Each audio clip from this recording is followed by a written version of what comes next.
ഒരു ദിവസം അല്ലാഹുവിന്റെ പ്രവാചകൻ തന്റെ സ്വഹാബത്തിനോട് പറഞ്ഞു കൊടുക്കുകയാണ്. ലോകത്തിന്റെ നേതാവ് പറയുകയാണ്, വല്ലദീ നഫ്സീ ബിയദിഹി. അല്ലാഹുവിന്റെ പ്രവാചകൻ അവിടെന്ന് പറയുകയാണ്, ഒരു കാലഘട്ടം കടന്നു വരും, ഒരു കാലഘട്ടം കടന്നു വരും. ആ കാലഘട്ടത്തിൽ ജനങ്ങളുണ്ടല്ലോ, അതാ ഖബറിന്റെ ചാരത്തുകൂടെ നടന്നു പോകുമ്പോൾ ഹത്താ യമുറു അലാ ഖബരിഹി, ജനങ്ങൾ ഖബറിന്റെ ചാരത്തുകൂടെ നടന്നു പോവുകയാണ്. ഈ മുതിയങ്ങ നിവാസികൾക്കൊരു കാലം വരും, അന്ന് ഈ മുതിയങ്ങ പള്ളിയുടെ ഖബർസ്ഥാനിലൂടെ നിങ്ങളിൽ പലരും ഇങ്ങനെ നടന്നു പോകുമ്പോ ആ ഖബർ കാണുന്ന സമയത്ത് ഖബറിന്റെ മുകളിലങ്ങ് വീഴുകയാണ്, ഖബറിന്റെ മുകളിലേക്ക് വീഴുകയാണ്. എന്നിട്ട് അവര് പറയുകയാണ്, ഫയഖൂലു യാ ലൈതനീ കുന്തു മകാന സ്വാഹിബി ഹാദിഹിൽ ഖബർ. ആ മുതിയങ്ങ പള്ളിയുടെ ഖബർസ്ഥാനിലെ ഖബർ കാണുമ്പോ ആ ഖബറിന്റെ മുകളിലേക്ക് വീണിട്ട് ചില ആണുങ്ങൾ വിളിച്ചു പറയുകയാണ്, അല്ലാഹുവേ, ഈ ഖബറിന്റെ അകത്ത് കിടക്കുന്ന മനുഷ്യന് ഞാനായിരുന്നെങ്കിൽ എത്രയോ നല്ലതായിരുന്നു അല്ലാ, മരിച്ചാ മതിയായിരുന്നു പടച്ചവന്, മരിച്ചാ മതിയായിരുന്നു പടച്ചവന് എന്ന് പറയുന്ന ഒരു കാലം വരുമെന്ന് നബി മുഹമ്മദ് മുസ്തഫ സല്ലല്ലാഹു അലൈഹി വസല്ലമ തങ്ങൾ പറയുകയാണ്. എന്നിട്ട് പ്രവാചകൻ പറയുകയാ, വലൈസ ബിദീനി, ഖബറിന്റെ മുകളിൽ കിടന്നിട്ട് മരണത്തെ ആഗ്രഹിക്കാനുള്ള കാരണം പടച്ചവനെ പേടിച്ചിട്ടല്ല, ഖബറിനെ കുറിച്ച് ചിന്തിച്ചിട്ടല്ല, പരലോകത്തെ കുറിച്ച് ഓർമ്മ വന്നതിന്റെ പേരിലല്ല, സിറാത്തിനെ കുറിച്ച് ചിന്തിച്ചതിന്റെ പേരിലല്ല, അല്ലാഹുവിന്റെ വിചാരണയെ കുറിച്ച് ആലോചിച്ചതിന്റെ പേരിലല്ല, പിന്നെ എന്തിന്റെ പേരിലാണ്? ഈമാൻ കൂടിയത് കൊണ്ടല്ല, ഈമാൻ കൂടിയത് കൊണ്ടല്ല. വലൈസ ബിദീനി ഇല്ലൽ ബലാ, ജീവിതത്തിൽ അല്ലാഹു പരീക്ഷണം കൊടുത്തപ്പോ, അല്ലാഹു കടം കൊടുത്തപ്പോ, അല്ലാഹു രോഗം കൊടുത്തപ്പോ, അല്ലാഹു നഷ്ടം കൊടുത്തപ്പോ, അല്ലാഹു മരണം കൊടുത്തപ്പോ, അല്ലാഹു തളർത്തി കളഞ്ഞപ്പോൾ, ജീവിതത്തിൽ പ്രയാസങ്ങളും ദുരിതങ്ങളും കടന്നു വന്നപ്പോ ശമിക്കാൻ കഴിയാതെ പറഞ്ഞു പോവുകയാണ്, അല്ലാ, ഇതെന്തൊരു ജീവിതമാണ് റബ്ബേ,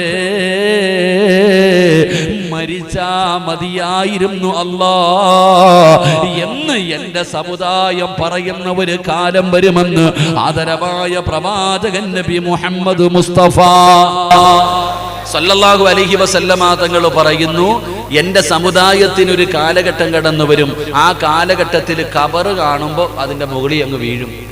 ഈ പള്ളിക്കാട്ടിലെ ഖബർ കാണുമ്പോ മുതിയങ്ങയിലെ ചില ആൾക്കാർ ഖബറിന്റെ മുകളിൽ വീണിട്ട് പറയാ, പടച്ചവനെ എങ്ങനെ പറയാണ്, എന്താ പറയണത്?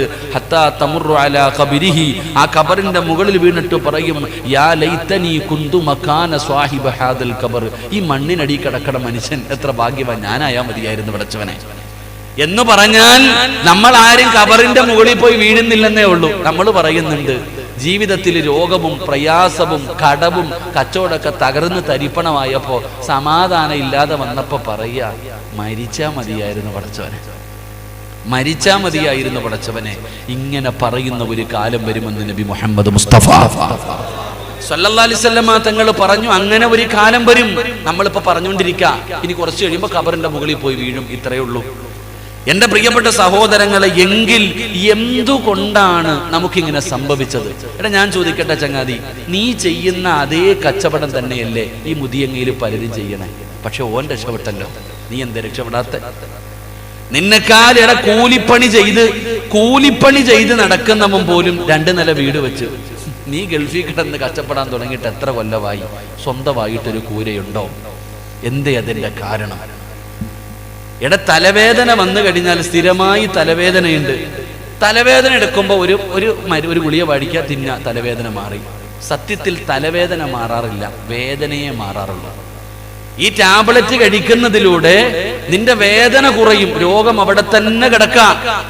സത്യത്തിൽ എന്തുകൊണ്ടാണ് തലവേദന എടുക്കുന്നത് എന്ന് നീ ടെസ്റ്റ് ചെയ്ത് മനസ്സിലാക്കി മരുന്ന് ചെയ്താലല്ലേ അത് മാറൂ. എന്തുകൊണ്ടാണ് നിന്നെ അല്ലാഹ് കൈവിട്ട് കളഞ്ഞത്? നിനക്ക് സന്തോഷവും ഇല്ല, സമാധാനവും ഇല്ല, ബർക്കത്തും ഇല്ല, രാവും പകലും ഇങ്ങനെ കിടന്ന് ജീവിക്കുക. അപ്പൊ എന്തുകൊണ്ട് നിനക്ക് ഇങ്ങനെ ഒരു സംഭവം, എന്തുകൊണ്ടാണ് നിന്റെ ജീവിതത്തിൽ നിന്ന് ബറക്കത്ത് നഷ്ടപ്പെട്ടു പോയത്? നീ ആലോചിക്ക്. അള്ള പറഞ്ഞു പെണ്ണ് കെട്ടാൻ, അള്ള പറഞ്ഞു പെണ്ണ് കെട്ടാൻ. പെണ്ണ് കെട്ടിയാൽ ഞാൻ സമാധാനം തരാം, ഞാൻ സമ്പത്ത് തരാം. അള്ള പറഞ്ഞതാണ്. അള്ളാഹുവിന്റെ റസൂൽ അള്ളാഹു പറഞ്ഞു, ഖുർആൻ എടുത്ത് നോക്ക്. അള്ളാഹു പറഞ്ഞു നീ വിവാഹം കഴിക്ക്, വിവാഹം കഴിച്ചാൽ നിനക്ക് സമാധാനം കിട്ടും. നിങ്ങൾക്ക് ആർക്കെങ്കിലും സമാധാനം ഉണ്ടോപ്പ? അത് കെട്ടി അന്ന് എന്നെ പോയി സമാധാനം എന്ന് പറയുന്നത്. ഖുർആൻ പറഞ്ഞു, നബി സല്ലല്ലാഹു അലൈഹി വസല്ലം തങ്ങൾ പറഞ്ഞു നീ പെണ്ണ് കെട്ട്, നിനക്ക് സമ്പത്തിൽ അഭിവൃദ്ധി ഉണ്ടാകും. ഉണ്ടോ? നിങ്ങൾക്ക് എല്ലാവർക്കും വീടുണ്ട്, നിങ്ങൾക്ക് എല്ലാവർക്കും വീടുണ്ട്. വീടുള്ളവരൊക്കെ ഒന്ന് കൈവക്കിക്കേ. വീടുള്ളവരൊന്ന് കൈവക്ക്. എന്താ പേടി വല്ലതും ഉണ്ടോ? പള്ളിക്ക് എഴുതി കൊടുക്കാനൊന്നും അല്ല, അള്ളാഹു ബർക്കത്ത് ചെയ്യുമാറാകട്ടെ. പക്ഷെ അള്ള പറഞ്ഞ എന്തെന്നറിയോ? വല്ലാഹു ജഅല ലക്കും മിൻ ബുയൂത്തിക്കും സകന. വീടെന്ന് പറഞ്ഞാൽ സമാധാനം തരുന്ന ഒരിടം. നിന്റെ വീടിനകത്തതുണ്ടോ? അള്ള പറഞ്ഞു വീടെന്ന് പറയുന്നത് സമാധാനം തരുന്ന ഒരിടം. നിന്റെ വീടിനകത്ത് സമാധാനം ഉണ്ടോ? ഇല്ല. എന്തേ അതിന്റെ കാരണം? അള്ളാഹു നിന്റെ ജീവിതത്തിൽ നിന്ന് ബർക്കത്ത് തിരിച്ചെടുത്തു. അതാണ് നിന്റെ കാരണം. അള്ളാഹു നമുക്ക് ഈമാൻ നൽകുമാറാകട്ടെ. അല്ല നമുക്ക് ഈമാൻ നൽകുമാറാകട്ടെ. എന്നിട്ട് ഇങ്ങനെ പറയാ, പടച്ചോനെ എന്തേ അല്ലാ എന്നെ ഇങ്ങനെ ആക്കി കളഞ്ഞത്? എനിക്ക് വീടില്ലല്ലോ, എനിക്ക് മക്കളില്ലല്ലോ, എനിക്ക് രോഗമാണല്ലോ, എനിക്ക് കടമാണല്ലോ, എന്ത് കച്ചവടവും പൊളിഞ്ഞു പോകുന്നല്ലോ. ഇതൊക്കെ ഇങ്ങനെ പറഞ്ഞുകൊണ്ട് നടക്കുക. സത്യത്തിൽ എന്താണ് നിനക്ക് സംഭവിച്ചത്? സംഭവിച്ച കാര്യം ഞാൻ പറഞ്ഞു തരാം. ഇപ്പൊ ഉദാഹരണം, ഈ സദസ്സിൽ ഇരിക്കുന്നവരോട് നിനക്കൊരു വീട് വെക്കാൻ ആഗ്രഹമുണ്ട്. ഒരാൾക്ക് വീട് വെക്കാൻ ആഗ്രഹമുണ്ട്, ഇത്തിരി സ്ഥലമുണ്ട് വീട് വെക്കാൻ. എങ്കിൽ അവൻ ആദ്യം ചെയ്യേണ്ടത് എന്താ? ചങ്ങാതിമാരെ, വെടികൊണ്ടതുപോലെ ഇരിക്കാതെ പറ. ഒരാൾക്ക് വീട് വെക്കാൻ ആഗ്രഹമുണ്ട്, ഇത്തിരി വസ്തുവുണ്ട്, എങ്കിൽ അവൻ്റെ കയ്യിൽ ഇത്തിരി പൈസ ഉണ്ട്, എങ്കിൽ അവൻ ആദ്യം ചെയ്യേണ്ടത് എന്താ? എന്താ റേഡിയായ പറ, എന്തേ ചെയ്യേണ്ടത് ആദ്യം? പറയണ മക്കൾ, എന്ത് ചെയ്യണം? കുറ്റിയടിക്കണം. ആദ്യമേ പൂറ്റി എഞ്ചിനീയറെ പോയി കാണണല്ലേ? ചങ്ങാതി എന്ത് ചെയ്യണം? മാസ്ക് ഇട്ടതുകൊണ്ടാന്ന് തോന്നുന്നു ശബ്ദം പുറത്തേക്ക് വരണില്ല അല്ലേ? നമുക്ക് ആർക്കെങ്കിലും ഒരു വീട് വെക്കണം, വീട് വെക്കാനുള്ള പൈസയുണ്ട്, വീട് വെക്കാനുള്ള സ്ഥലവുമുണ്ട്. നമ്മൾ ആദ്യം ചെയ്യുന്നത് പ്ലാൻ വരയ്ക്കും. ആദ്യം പ്ലാൻ വരയ്ക്കും, അല്ലെങ്കിൽ കുറ്റിയടിക്കാനുള്ള ആളെ നിശ്ചയിക്കും. നമ്മൾ ഇതൊക്കെയാ ചെയ്യണത്. സത്യത്തിൽ ചെയ്യേണ്ടത് നമ്മൾ ആരും ചെയ്തിട്ടില്ല. അള്ളാഹു ഈമാൻ തരുമാറാകട്ടെ. അള്ളാഹ് ഈമാൻ തരുമാറാകട്ടെ. പെണ്ണുങ്ങളുടെ BP ഞാൻ കൂട്ടുവല്ല. ഈ പറയുന്ന കാര്യങ്ങൾ ഞാനൊരു 5 കാര്യം എണ്ണി പറയാം. ഈ പറയുന്ന 5 കാര്യം നിങ്ങൾ ആരെങ്കിലും വീട് വെച്ചപ്പോഴോ, വണ്ടി എടുത്തപ്പോഴോ, കച്ചവടം തുടങ്ങിയപ്പോഴോ, വസ്തു വാങ്ങിയപ്പോഴോ, പെണ്ണ് കെട്ടിയപ്പോഴോ നിങ്ങൾ ആരെങ്കിലും ചെയ്തിട്ടുണ്ടെങ്കിൽ ഒരു കാലത്തും നിന്റെ ജീവിതത്തിൽ ദാരിദ്ര്യമോ ദുഃഖമോ ദുരിതമോ അള്ളാഹു തരൂല. ചെയ്തിട്ടില്ലെങ്കിൽ ചുമ്മാതല്ല നീ അനുഭവിക്കുന്നത്. അള്ളാഹു കാത്തുരക്ഷിക്കുമാറാകട്ടെ. അള്ളാഹ് കാത്തുരക്ഷിക്കുമാറാകട്ടെ. ഇൻഷാ അല്ലാഹ് ഞാൻ പറഞ്ഞു തരട്ടെ. എന്തിപ്പാ, ഞാൻ നിങ്ങൾക്ക് പൈസ വല്ലതും തരാനുണ്ടോ? ഞാൻ നിങ്ങൾക്ക് പൈസ വല്ലതും തരാനുണ്ടോ? അല്ലെങ്കിൽ ഞാൻ സംഘടനകൾ വല്ലതും പറഞ്ഞിട്ട് നിങ്ങളെ പേടിപ്പിച്ച? ഇല്ലല്ലോ. ഇൻഷാ അല്ലാഹ്. പിന്നെന്തൊരു ബേജാറ്, ഒരു ടെൻഷൻ. ഇൻഷാ അല്ലാഹ് അള്ളാഹു നമുക്ക് ഈമാൻ നൽകുമാറാകട്ടെ. അപ്പൊ ഒന്നാമത്തെ കാര്യം, വീടുള്ളവരും വെച്ചവരും വെക്കാത്തവരെല്ലാം കേട്ടോ, അള്ളാഹുവിന്റെ പ്രവാചകൻ സല്ലല്ലാഹു അലൈഹി വസല്ലമ തങ്ങളുടെ മുന്നിൽ ഒരു സഹാബി വന്നിട്ട് പറഞ്ഞു, നബിയെ ഞാനൊരു പുതിയ ബിസിനസ് തുടങ്ങാൻ പോവാ, ഞാൻ ആദ്യം ചെയ്യേണ്ടത് എന്താ? അള്ളാന്റെ റസൂൽ സല്ലല്ലാഹു അലൈഹി വസല്ലമ തങ്ങളുടെ മുന്നിൽ വന്നിട്ട് ചോദിച്ചു, ഞാനൊരു കച്ചവടം തുടങ്ങാൻ പോവുക, എന്ത് ചെയ്യണം നബിയെ? നബി സല്ലല്ലാഹു അലൈഹി വസല്ലമ തങ്ങൾ അല്ലാഹുവിന്റെ പ്രവാചകൻ അവിടെന്ന് പറയുകയാണ്, യഖൂലു ഇദാ ഹമ്മ അഹദുകും ബിൽ അംരി, അല്ലാഹുവിന്റെ പ്രവാചകൻ സല്ലല്ലാഹു അലൈഹി വസല്ലമ തങ്ങൾ പറയുകയാണ്, ഫൽയുസല്ലി റകഅത്തിൻ മിൻ ദൂനിൽ ഫരീള. അല്ലാഹുവിന്റെ പ്രവാചകന്റെ മുന്നിൽ കച്ചവടം തുടങ്ങാൻ ആലോചിക്കുന്ന ഒരു മനുഷ്യനുണ്ടല്ലോ, റസൂലുള്ളാഹി തങ്ങളുടെ മുന്നിൽ വന്നിട്ട് ചോദിക്കുന്നു, നബിയേ ഒരു കച്ചവടം തുടങ്ങാൻ പോവുകയാണ്, ഞാൻ ആദ്യമായിട്ട് ചെയ്യേണ്ടത് എന്താണ്? പോയിട്ട് കട നോക്കാനല്ല പറഞ്ഞത്, ബിൽഡിംഗ് കെട്ടാനല്ല പറഞ്ഞത്, പണം കൂട്ടാനല്ല പറഞ്ഞത്, അല്ലെങ്കിൽ പാർട്ണർമാരെ വിളിക്കാനല്ല റസൂലുള്ളാഹി പറഞ്ഞത്. അല്ലാഹുവിന്റെ റസൂൽ പറഞ്ഞത് എന്തെന്നറിയുമോ? എടാ വീട് വെക്കാൻ വെക്കാൻ സ്ഥലം നോക്കി.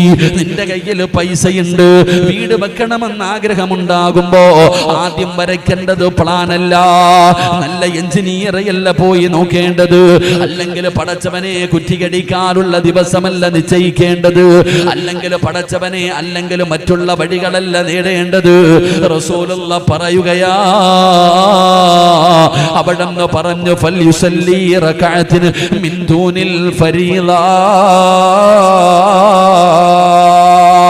2 റകഅത്ത് നമസ്കരിക്കണേ. റസൂലുള്ളയാണ് പറയുന്നത്, മോനെ 2 റകഅത്ത് നമസ്കരിക്കണമെടാ. വീട് വെക്കുന്നതിന് മുമ്പ്, വീടിന് കുറ്റിയടിക്കുന്നതിന് മുമ്പ്, എഞ്ചിനീയറെ കാണാൻ പോകുന്നതിന് മുമ്പ്, വണ്ടി എടുക്കാൻ മനസ്സിൽ ആഗ്രഹമുണ്ടാകുമ്പോ നീ ചെയ്യേണ്ടത് എന്തെന്നറിയുമോ? അള്ളാന്റെ റസൂല് പറയുകയാണ്, നീ 2 റകഅത്ത് നമസ്കരിക്കണേ. സലാം വീട്ടിയതിന് ശേഷം അള്ളാഹുവിന്റെ ദർബാറിലേക്ക് ഇരു കരങ്ങൾ ഉയർത്തിയിട്ട് കരഞ്ഞുകൊണ്ട് പടച്ചവനോട് പറയണം, അല്ലാ, ഒരു കച്ചവടം തുടങ്ങാൻ പോവുകയാണ് തമ്പുരാനെ. നല്ലതാണോ മോശമാണോ? ഇതിലൂടെ ഞാൻ രക്ഷപ്പെടുമോ? ഇതിലൂടെ ഞാൻ പരാജയപ്പെടുമോ? എനിക്കറിയില്ല തമ്പുരാനെ. അല്ലാ, ഇത് നല്ലതാണെങ്കിൽ നീ നടത്തി തരണേ അല്ലാ. പോകുന്ന വഴികളൊക്കെ തുറന്നു തരണേ അല്ലാ. ഈ കച്ചവടത്തിലൂടെ ഞാൻ നഷ്ടപ്പെട്ടു പോകുമെങ്കിൽ, ഈ കച്ചവടത്തിലൂടെ ഞാൻ നശിച്ചു പോകുമെങ്കിൽ, ഈ വീട് കെട്ടുന്നതിലൂടെ ഞാൻ ദാരിദ്ര്യത്തിൽ പെട്ടുപോകുമെങ്കിൽ തടസ്സങ്ങൾ നൽകി ഇത് തട്ടി മാറ്റണേ അല്ലാ എന്ന് നീ നിസ്കരിച്ച് ദുആ ചെയ്യണമെന്ന് ആദരവായ പ്രവാചകൻ നബി മുഹമ്മദ് മുസ്തഫ, ആദരവായ പ്രവാചകൻ നബി മുഹമ്മദ് മുസ്തഫ സല്ലല്ലാഹു അലൈഹി വസല്ലം തങ്ങൾ പറഞ്ഞു, ആദ്യം ചെയ്യേണ്ടത് 2 റകഅത്ത് നിസ്കരിച്ചിട്ട് അള്ളാന്റെ കയ്യിൽ ഏൽപ്പിക്കണം. അള്ളാഹു ഈമാൻ തരുമാറാകട്ടെ, അള്ളാഹ് ഈമാൻ തരുമാറാകട്ടെ. അപ്പൊ വീട് വെക്കണമെന്ന് തീരുമാനിച്ചപ്പോ 2 റകഅത്ത് നിസ്കരിച്ചിട്ട് ദുആ ചെയ്ത ആരെങ്കിലും ഉണ്ടെങ്കിൽ ഒന്ന് കൈപൊക്കിക്കേ.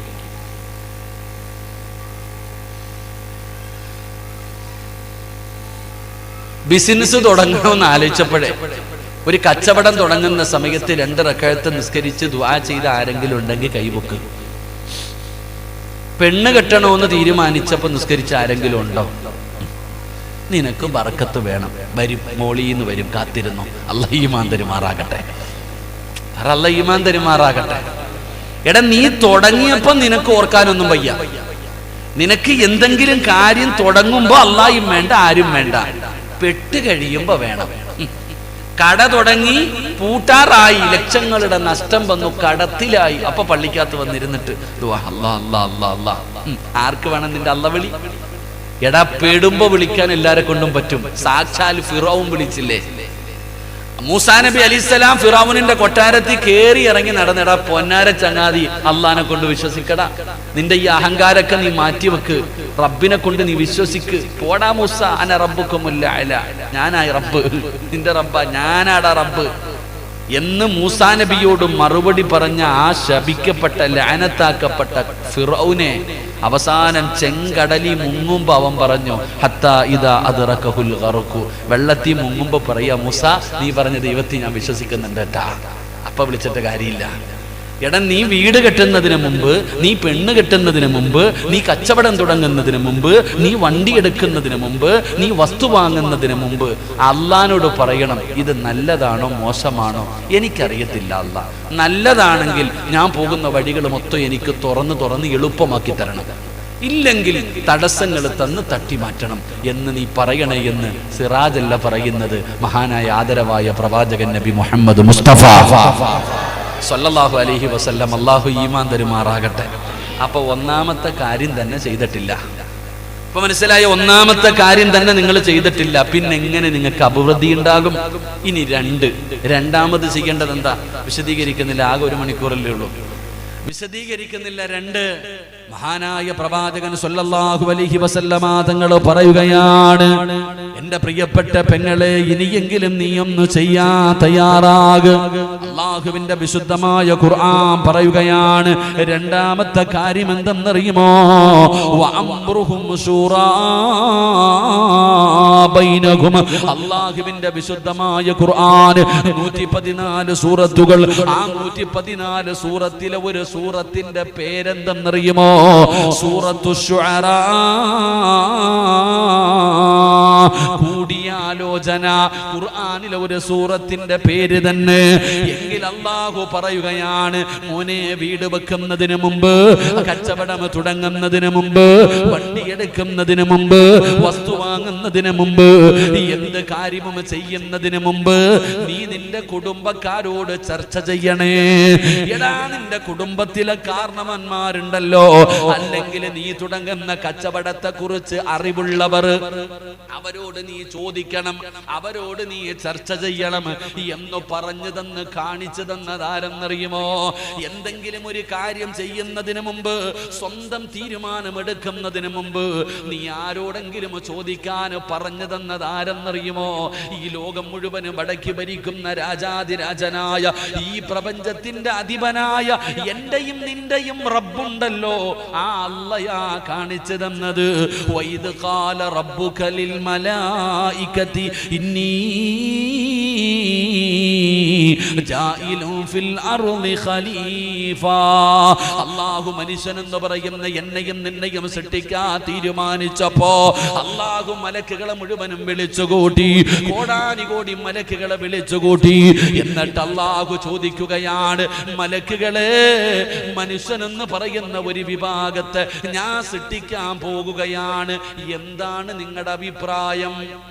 അല്ലാഹു ചോദിക്കുക. അല്ലാഹുക്ക് ചോദിക്കേണ്ട വല്ല കാര്യമുണ്ടോ?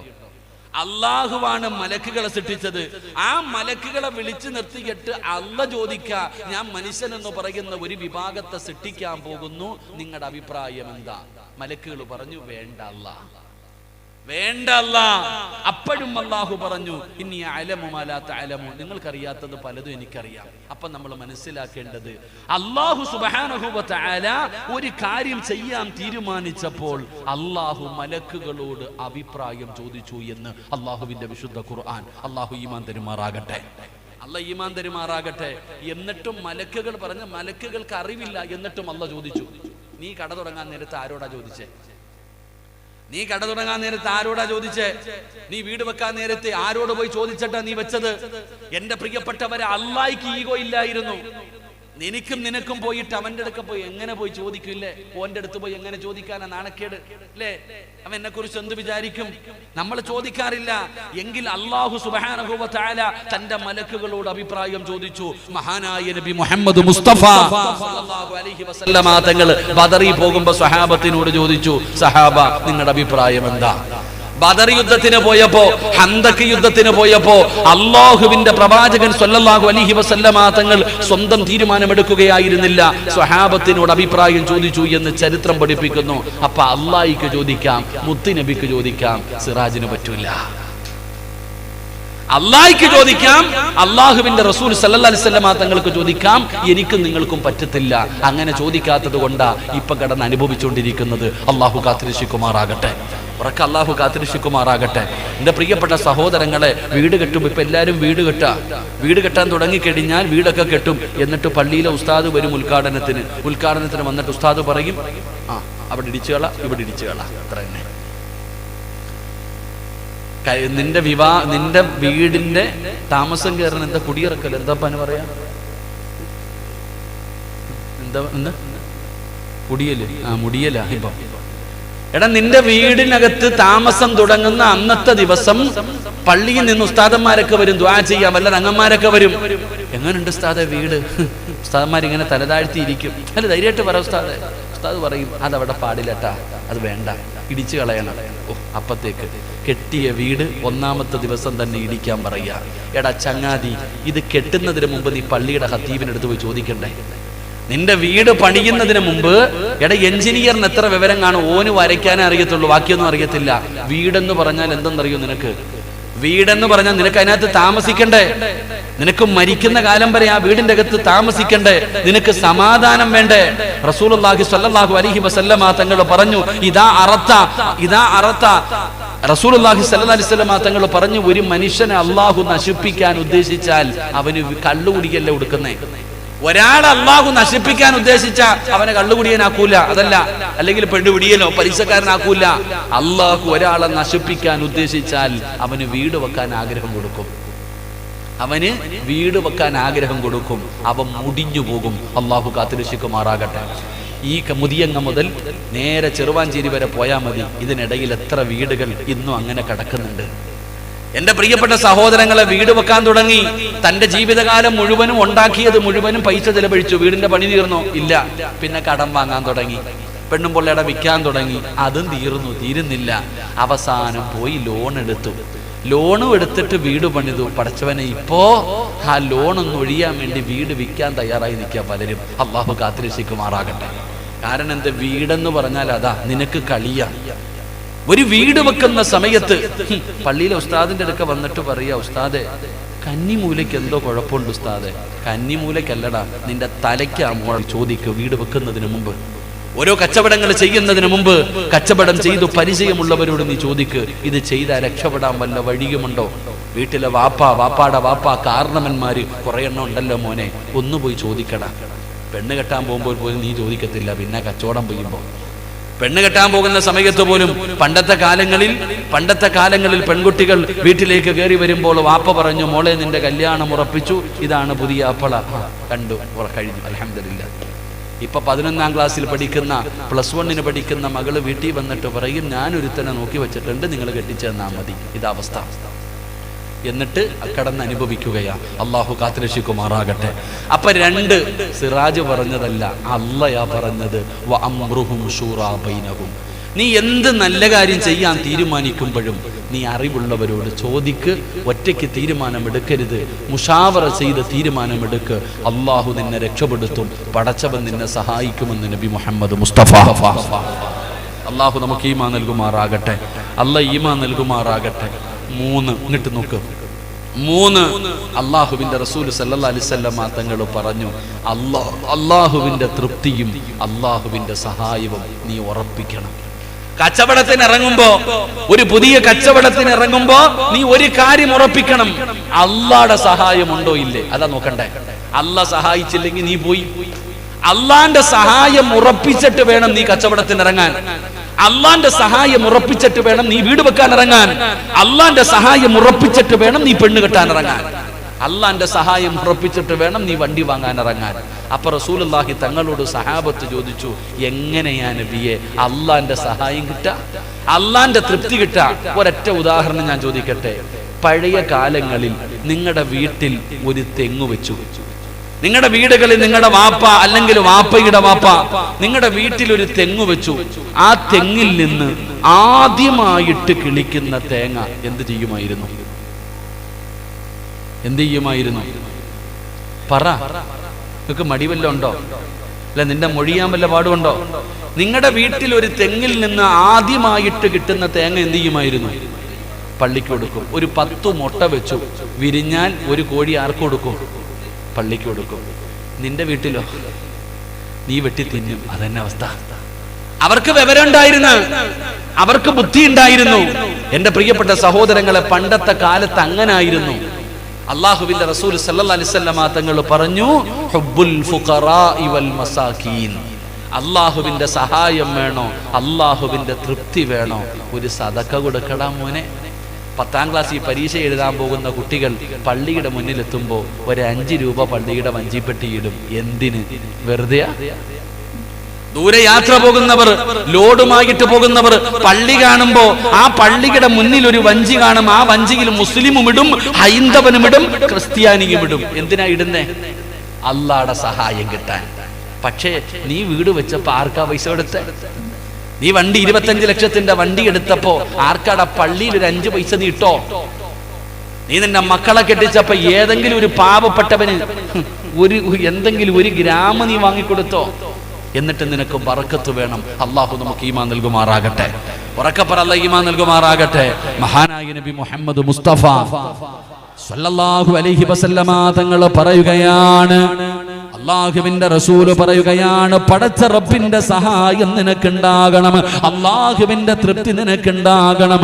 ആ തൃപ്തി കിട്ടാറുള്ള എളുപ്പ വഴി എന്തെന്നറിയുമോ? ഹുബ്ബുൽ ഫുഖറാഇ വൽ മസാകീൻ. നീ പാപങ്ങളെ ഇഷ്ടപ്പെടൂ, പാപങ്ങളെ സഹായിക്കൂ, എന്തെങ്കിലും ഒരു സദഖ കൊടു. അള്ളാന്റെ പള്ളികളുണ്ടല്ലോ, മദ്രസകളുണ്ടല്ലോ, യതീഖാനകളുണ്ടല്ലോ, യതീമായ മക്കളുണ്ടല്ലോ, പാവപ്പെട്ട പെൺകുട്ടികളുണ്ടല്ലോ, രോഗികളായി കിടന്ന കിടപ്പിൽ കിടന്ന് മലമൂത്ര വിസർജനം നടത്തുന്നവരുണ്ടല്ലോ, ആ പാവപ്പെട്ടവർക്ക് നീ ഒരു സദഖ കൊടുക്ക്. ആ സദഖ കൊടുക്കുന്നതിലൂടെ അല്ലാഹു നിന്നെ സഹായിക്കുകയാ. റസൂലുള്ളാഹി പറഞ്ഞല്ലോ, അസ്സദഖത്തു റദ്ദുൽ ബലായാ. സദഖ വിപത്തുകളെ തട്ടിമാറ്റുമെന്ന് ആദരവായ പ്രവാചകൻ നബി മുഹമ്മദ് മുസ്തഫ. ആദരവായ പ്രവാചകൻ നബി മുഹമ്മദ് മുസ്തഫ അല്ലാഹുവിന്റെ റസൂല് പറഞ്ഞു, നീ എന്തെങ്കിലും ഒരു സദഖ കൊടുക്ക്, അള്ളാഹു ഈമാൻ തരുമാറാകട്ടെ. വഅദ് പറയുന്ന ഉസ്താദിനൊന്നുമില്ല, കേൾക്കാൻ വന്നവർക്ക് ചായയും ബിസ്ക്കറ്റും കുടിക്ക്, അള്ളാഹു നമുക്ക് ഈമാൻ തരുമാറാകട്ടെ. മാസ്ക് ഒക്കെ എടുത്തിട്ട് കുടിക്കട്ടാ കേട്ടാ. മാസ്ക് എടുത്തിട്ട് ചിലപ്പോൾ എടുത്തൊരൊറ്റ കടി മാസ്ക് വെച്ചിട്ട് അങ്ങനെ വേണ്ട, കൊടു അൽഹംദുലില്ലാ, അല്ലാഹ് ഈമാൻ തരുമാറാകട്ടെ. എന്ത് ചെയ്യാനാ പറഞ്ഞത്? സദഖ കൊടുക്കാൻ.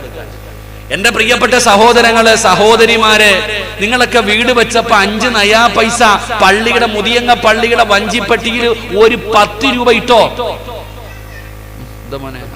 ഒരു 10 രൂപ ഇട്ടോ. ഒരൊറ്റ ഉദാഹരണം പറയാം. നമ്മളൊക്കെ മക്കളുടെ കല്യാണം നടത്താറുണ്ട്, മക്കളുടെ നിക്കാഹ് നടത്താറുണ്ട്. പടച്ചവനെ പന്തലുകാരനെ വിളിക്കും, ഇവിടെ മൊത്തവും പന്തല് കെട്ടണം, എത്ര രൂപ വേണം? 1 ലക്ഷം രൂപ. എടാ 95-ന് കെട്ടിയോ? ഇല്ലില്ല, 1 ലക്ഷം, നീ എടുത്തോ, ഓക്കെ. ഭക്ഷണം വെക്കുന്നവനെ വിളിക്കും, എത്ര വേണം? 2500 പേർക്ക് ഭക്ഷണം വേണം, എത്ര വേണം? 1 ലക്ഷം, എടുത്തോ. ക്യാമറമാനെ വിളിക്കും, എത്ര വേണം? 25,000 രൂപ, ഉറപ്പിച്ചു. ബൈക്ക് റാലി നടത്താൻ അതിനുള്ള ഞാൻ അങ്ങോട്ട് പോണില്ല, റെഡി. ഇതെല്ലാം ചെയ്തു, ഇതെല്ലാം നിങ്ങൾ ചെയ്തു. അങ്ങനെ അവസാനം നിന്റെ മകളുടെ നിക്കാഹ് മുതിയങ്ങ പള്ളിക്കകത്ത് വെച്ച് നടക്കാം. ഖത്തീബ് എന്താ ഇപ്പൊ ഇവിടുത്തെ? പോയില്ലേ, കുഴപ്പമില്ല, അള്ളാഹു അദ്ദേഹത്തിന് ദീർഘായുസ് കൊടുക്കുമാറാകട്ടെ. മുതിയങ്ങ പള്ളിക്കകത്ത് വെച്ചിട്ട് നിന്റെ മോന്റെ കെട്ട് നടക്കാം, നിന്റെ മകളുടെ നിക്കാഹ് നടക്കുകയാ. അങ്ങനെ നീ വിളിച്ചവരെല്ലാവരും വന്നു, പള്ളിക്കകത്ത് വന്നു. അവസാനം പള്ളിയിലെ ഖത്തീബ് വന്നിട്ട് കൈ പിടിച്ചു വെച്ചിട്ട് പറഞ്ഞു, ഉസവ്വിജുക അലാമ അമറല്ലാഹു തആല ബിഹി മിൻ ഇംസാകിൻ ബിമഅറൂഫിൻ ഔ തസ്രീഹിൻ ബിഇഹ്സാൻ. സവ്വജതുക വൻകഹതുക എന്നൊക്കെ പറഞ്ഞിട്ട് ഉസ്താദ് അങ്ങോട്ട് കല്യാണം നടത്തി. നിന്റെ നിക്കാഹ്, നിന്റെ മകളുടെ നിക്കാഹ് നടത്തി കൊടുത്തു. എന്നിട്ട് ഉസ്താദ് 2 കൈയും ഉയർത്തിയിട്ട് അള്ളാഹിനോട് പറയുക, അയ്യുഹൽ അറൂസാൻ ബാറകല്ലാഹു ലകുമാ വ ബാറക അലൈകുമാ വ ജമഅല്ലാഹു ബൈനകുമാ ഫീ ഖൈരിൻ വ ലുത്ഫിൻ വ ആഫിയ. എന്താ അർത്ഥം എന്നറിയോ?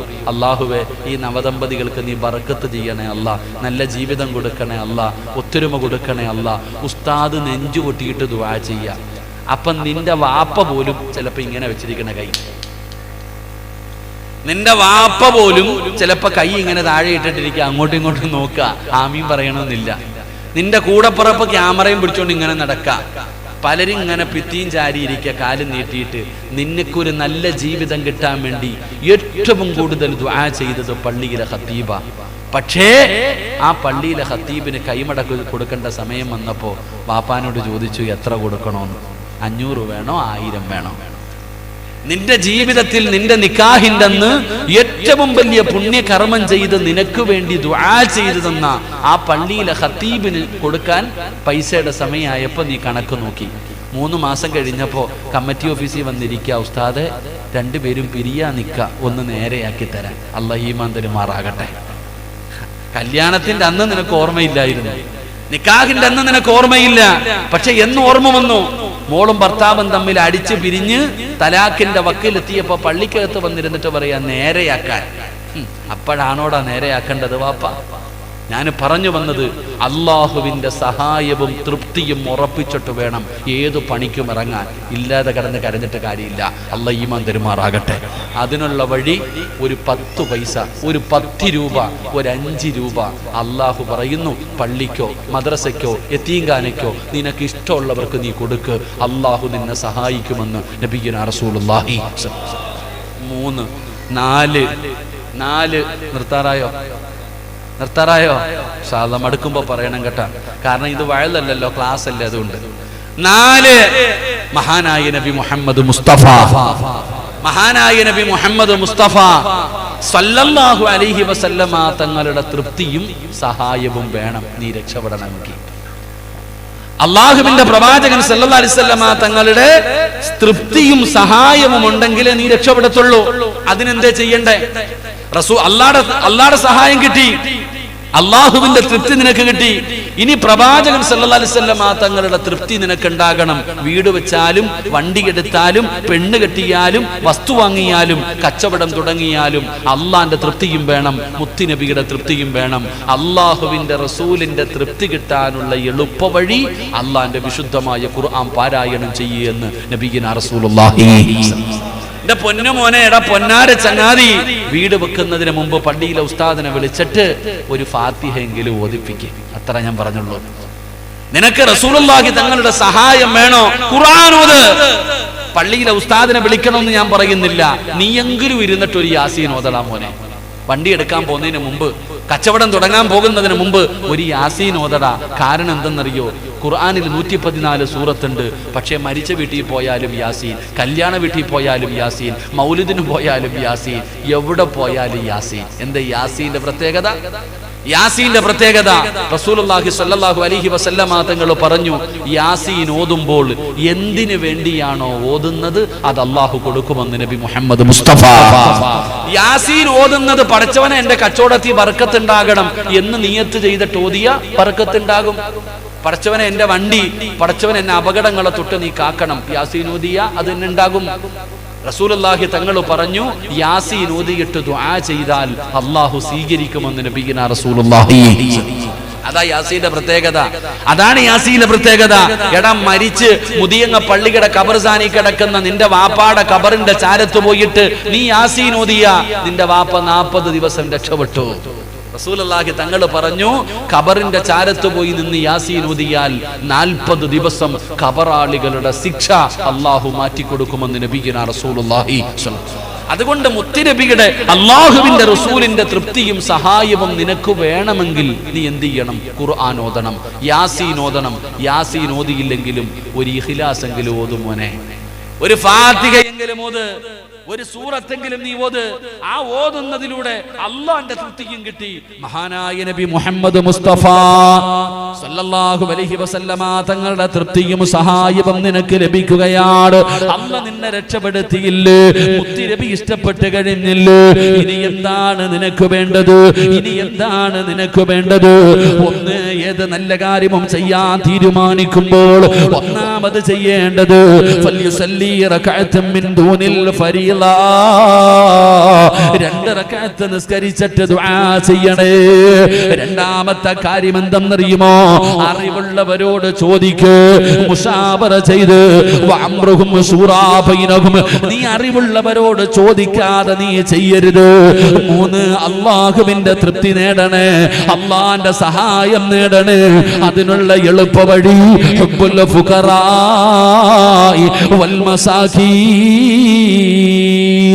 എന്തെങ്കിലും ഒന്ന് സദഖ കൊടുക്ക്. 4, പ്രവാചകന്റെ തൃപ്തി വേണം, അള്ളാന്റെ റസൂല് നിന്നെ സഹായിക്കണം. അതിനുള്ള വഴി എന്ത്? ഖുർആനോത്, സൂറത്തു യാസീനോത്, സൂറത്തുൽ ഇഖ്ലാസും മുഅവ്വദതൈനീമോത്. അതിലൂടെ മുത്തുനബിയുടെ സഹായം നിനക്ക് ലഭിക്കുമെന്ന് ആദരവായ പ്രവാചകൻ നബി മുഹമ്മദ് മുസ്തഫ.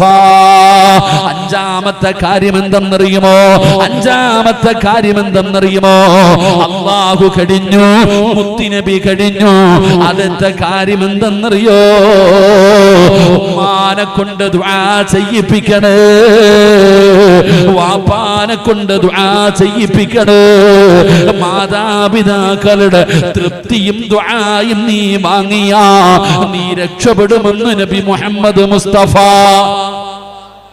മൂന്നാമത്തെ അഞ്ചാമത്തെ കാര്യം, വാപ്പാന്റെ ഉമ്മാന്റെ അടുക്കലും പോയി പറഞ്ഞിട്ട് പറയണം ദുആ ചെയ്യാൻ. വീടിന്റെ മുന്നിൽ ഒരു പുതിയ കാറ് വന്നു നിന്നു. വാപ്പ ചോദിച്ചു, ആരുടേതാ? ഞാൻ എടുത്തതാ വാപ്പ, ഞാൻ എടുത്തതാ വാപ്പ. ഇത് ഏതാടാ ഈ പെണ്ണ്? കല്യാണം കഴിച്ചിട്ട് വിളിച്ചോണ്ട് വരുവാ വാപ്പ. ഇതാ നിന്റെ അവസ്ഥ. ഒരു കച്ചവടം തുടങ്ങി. മുതിയങ്ങയില്, ചെറുവാഞ്ചേരിയില്, കൂത്തുപറമ്പിൽ ഒരു കട തുടങ്ങി. ലക്ഷങ്ങളുടെ കടം വന്നിട്ട് അവസാനം വീടിന്റെ അകത്ത് ബെഡ്റൂമിൽ ചെന്നപ്പോ പെണ്ണുമ്പിള്ള എടുത്ത് പറഞ്ഞു, എടി പൊന്നാര ഐഷ മൊത്തവും പോയടി. അങ്ങനെ തന്നെ വേണേക്കാ നിങ്ങൾക്ക്. സ്വന്തം പെണ്ണുമ്പിള്ള പറയാ, അങ്ങനെ തന്നെ വേണം. അന്നേ ഞാൻ പറഞ്ഞല്ലേ ഈ പണിക്കിറങ്ങണ്ടാന്ന്. ലക്ഷങ്ങളുടെ കടം വന്നിട്ട് ബെഡ്റൂമിൽ ചെന്നപ്പോ കൂടെ കിടക്കുന്നവള് പറയാ, നിങ്ങൾക്ക് അങ്ങനെ തന്നെ വേണം. ഉടനെ അവിടുന്ന് സമാധാനമില്ലാതെ വെളിയിൽ വന്നിട്ട് ഹാളിൽ വന്നിട്ട് കാല് നീട്ടിക്കിട്ട് ലൈറ്റ് ഓഫ് ആക്കിയിട്ടിരിക്കുക. ഉമ്മ വന്നിട്ട് ചോദിക്കുന്നു, എന്തേ മോനെ ഉറങ്ങണില്ലേ? എന്തേ ഉമ്മ ഉറങ്ങണില്ലേ? ഉമ്മ കച്ചവടമൊക്കെ പോയി ഉമ്മ, എല്ലാം നഷ്ടത്തിലായി. പോട്ട മോനെ, അല്ല സഹായിക്കൂടാ. അതാ ഉമ്മ. എല്ലാം നഷ്ടപ്പെട്ടിട്ട് നീ ഇരിക്കുമ്പോഴും ഉമ്മയ്ക്ക് പരാതിയൊന്നുമില്ല. ഉമ്മ പറയും, അള്ളാഹു നിന്നെ സഹായിക്കും, നീ പേടിക്കണ്ട. അള്ളാഹു നമുക്ക് ഈമാൻ തരുമാറാകട്ടെ. എൻ്റെ പ്രിയമുള്ള സഹോദരങ്ങളെ, മുഅ്മിനീങ്ങളെ, ഞാൻ പറഞ്ഞു വന്നത്, നീ ബാപ്പാനോടും ഉമ്മാനോടും പറഞ്ഞിട്ട് ദുആ ചെയ്യിപ്പിക്കണം. അവരുടെ ദുആ നിന്റെ ജീവിതത്തിൽ വലിയ ഒരു ഘടകമാണ് രക്ഷപ്പെടാൻ. എൻ്റെ പ്രിയപ്പെട്ട സഹോദരങ്ങളെ, ചരിത്രം എടുത്തു നോക്ക്. നമ്മളിൽ എത്ര പേരാ ഉമ്മാനോടും ബാപ്പാനോടും പറയുന്ന? പെണ്ണുമ്പിള്ള അടുത്ത് എല്ലാം പറയും. ഞാനും നിങ്ങളും ഭാര്യയുടെ അടുത്ത് പോയിട്ട് എല്ലാ കാര്യങ്ങളും പറയും. പക്ഷേ അതിനകത്ത് ചർച്ച ചെയ്യുന്ന ഉമ്മ വെളിയിൽ നിന്ന് കേൾക്കണേ. ഒരൊറ്റ ഉദാഹരണം ഞാൻ ചോദിക്കട്ടെ. എത്രയോ കേരളത്തിലെ ഏറ്റവും വലിയ സമ്പന്നന്മാരുടെ ചരിത്രം എടുത്തു നോക്ക്. രാവിലെ അവർ വൈകുന്നേരം കച്ചവടം കഴിഞ്ഞ് വീട്ടിൽ കയറി വന്നാൽ നേരെ ഉമ്മ ഉണ്ടോ വാപ്പ ഉണ്ടോ മാതാപിതാക്കൾ ഉണ്ടെങ്കിൽ അവരുടെ റൂമിൽ പോയിട്ട് താക്കോല് തലകണിയുടെ അടിയിൽ വെച്ചിട്ട് ഉമ്മായെ പോയി കാണും. ഉമ്മാടെയും വാപ്പാടെയും റൂമിൽ പോയി ആ കടയുടെ താക്കോല് കൊണ്ടുപോയിട്ട് അവരുടെ കയ്യിൽ കൊടുത്തിട്ട് ഉമ്മാനും വാപ്പാനോടും ഒരു 2 മിനിറ്റ് സംസാരിച്ചിട്ട് പെണ്ണുമ്പിള്ള എടുത്തു പോത്തുള്ളൂ. രാവിലെ കച്ചവടത്തിന് പോകാൻ ഇറങ്ങുമ്പോൾ കുളിച്ചൊരുങ്ങി ഭക്ഷണം കഴിച്ചു നേരെ ഉമ്മാടെ റൂമിൽ പോയിട്ട് ഉമ്മാടെ കയ്യിൽ നിന്ന് താക്കോല് വാങ്ങും. ഉമ്മാടെ കയ്യിൽ നിന്ന് താക്കോല് വാങ്ങും, എന്നിട്ട് കച്ചവടത്തിന് പോകും. അവരൊക്കെ രക്ഷപ്പെട്ടു. നീയോ? കച്ചവടം കഴിഞ്ഞിട്ട് നേരെ കൊണ്ടുപോയി പെണ്ണുമ്പിള്ളയുടെ കയ്യിൽ താക്കോലും പൈസയും കൊടുത്തിട്ട് പറയും, പൂട്ടി വെച്ചോ, കാണിക്കണ്ട.